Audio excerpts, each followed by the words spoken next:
지금 생각해보면 너무 빨랐어요.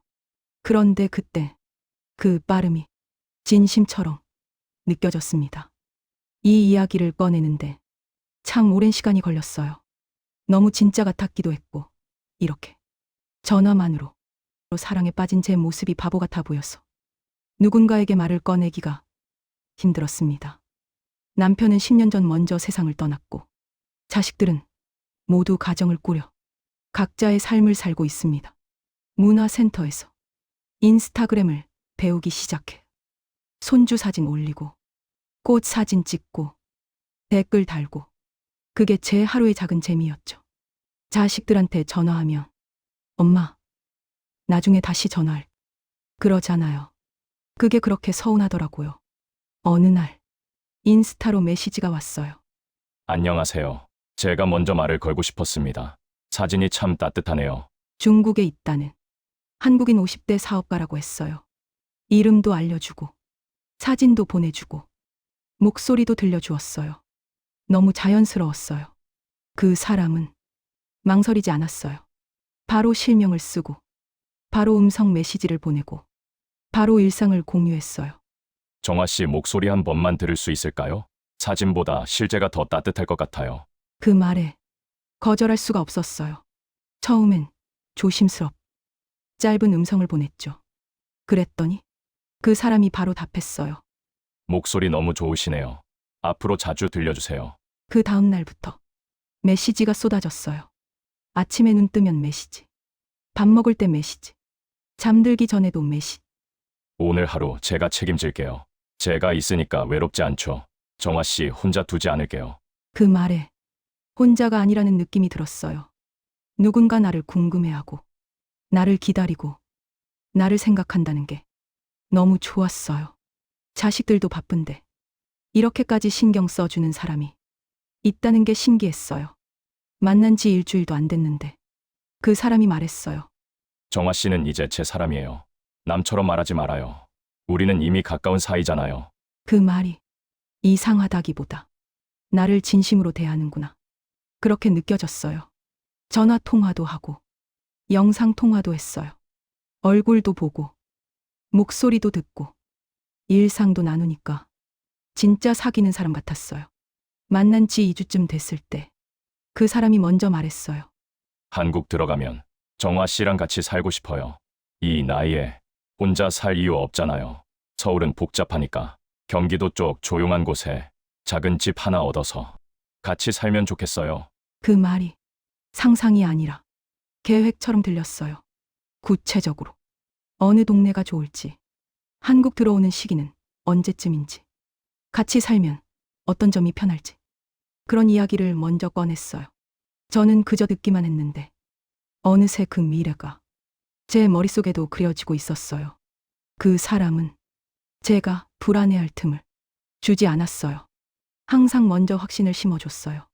정화 씨는 제가 지킬게요. 이제 외롭지 않아요. 우리 앞으로 함께 할 거니까요. 그 말들이 제 마음을 완전히 무너뜨렸어요. 이 나이에 누군가와 다시 같이 산다는 말 쉽게 못 듣잖아요. 그런데 그 사람은 망설임 없이 말했어요. 그게 진심처럼 느껴졌어요. 그때부터 우리는 연인처럼 대화했어요. 보고 싶다.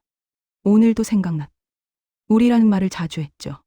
그는 늘 한 발 먼저 다가왔어요.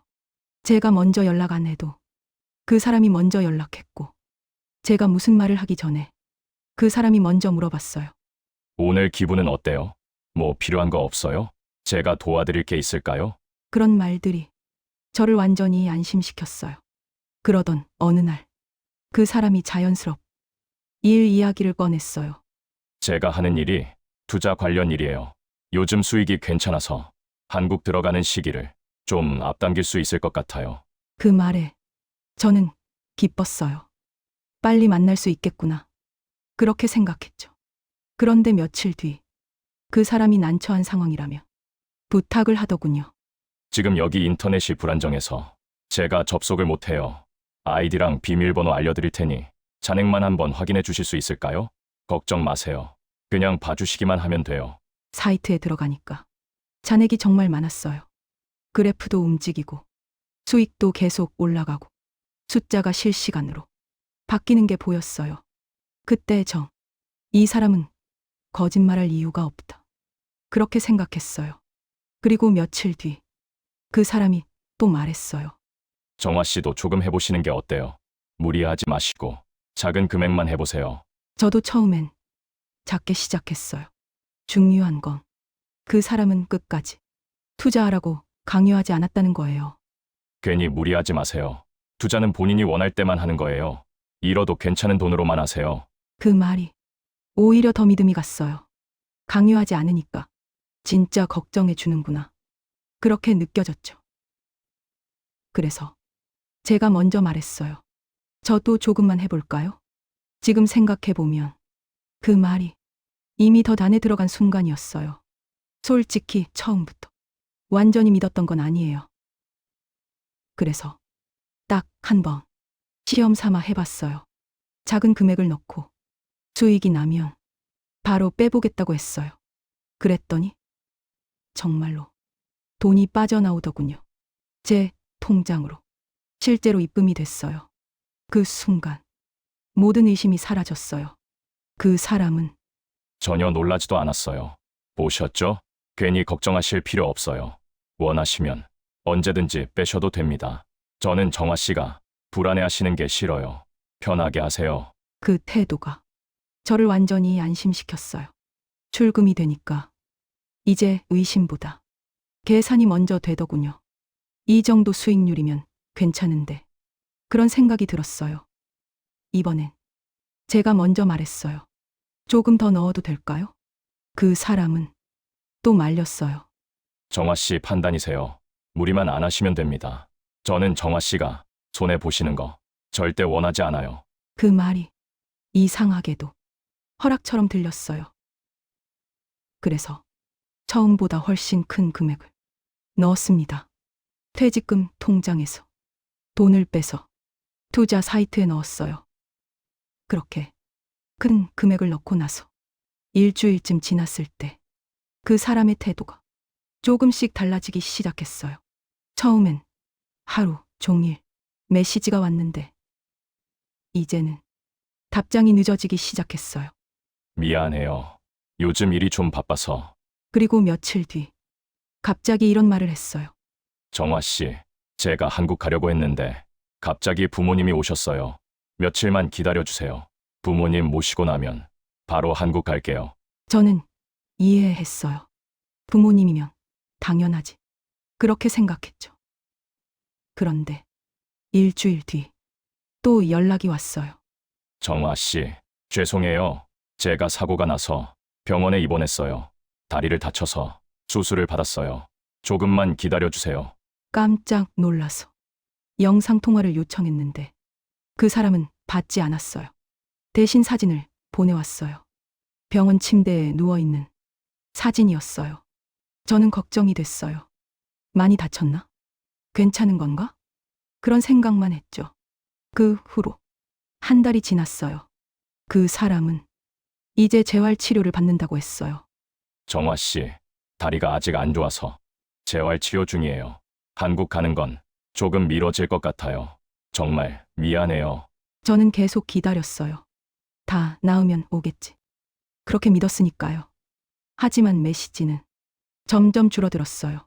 하루에 한 번, 이틀에 한 번, 일주일에 한 번. 그러다가 어느 순간 아예 연락이 끊겼어요. 연락이 안 되니까 불안한 마음이 들었어요. 혹시 무슨 일이 있나? 진짜 다친 건가? 그런 생각도 들었지만 한편으로는 내 돈은 괜찮은 건가? 그런 생각도 들었어요. 그래서 투자 사이트에 접속해서 돈을 빼보려고 했어요. 처음엔 잘 됐었잖아요. 그래서 이번에도 될 거라고 생각했어요. 하지만 출금이 안 됐어요. 수수료가 필요합니다. 그런 메시지가 떴어요. 수수료를 내야 출금이 가능하다고 했어요. 그래서 수수료를 냈어요. 그랬더니 이번엔 세금이 필요합니다. 또 다른 메시지가 떴어요. 세금도 냈어요. 그랬더니 이번엔 인증비가 필요합니다. 또 다른 요구가 들어왔어요. 그때서야 손이 덜덜 떨렸어요. 그 사람에게 다시 연락을 시도했어요. 전화도, 메시지도, 영상통화도 모두 보냈어요. 하지만 아무 답이 없었어요. 그리고 며칠 뒤 그 사람의 인스타 계정이 사라졌어요. 사이트도 어느 순간 접속이 안 됐어요. 그제야 저는 알았어요. 내가 속았구나. 이 사람은 처음부터 나를 속이려고 접근한 거구나. 돈보다 더 힘든 건 내가 바보였구나. 그 생각이었어요. 누가 억지로 속인 게 아니라 내가 스스로 들어갔다는 게 너무 괴로웠어요. 같이 살자는 말, 정화 씨는 내 사람이라는 말, 보고 싶다는 말, 그 모든 말이 거짓이었다는 게 너무 아팠어요. 자식들한테도 말 못했어요. 엄마가 이런 일을 당했. 그 말을 어떻게 해요? 혼자서 밤마다 울었어요. 이 얘기를 하는 이유는 창피해서가 아니라 누군가는 멈추길 바라서예요. 너무 빨리 가까워지는 관계, 아이디랑 비밀번호를 주는 투자, 해외에 있고 인터넷이 안 된다는 말, 수익이 너무 잘 보이는 화면, 처음 한 번만 출금이 되는 구조, 부모님 사고재활 같은 핑계들. 그건 기회가 아니라 미리 만들어진 함정이었습니다. 동거, 약속은 사랑이 아니라 사기를 위한 준비였습니다. 의심은 부끄러운 게 아닙니다. 당신을 지키는 선택입니다.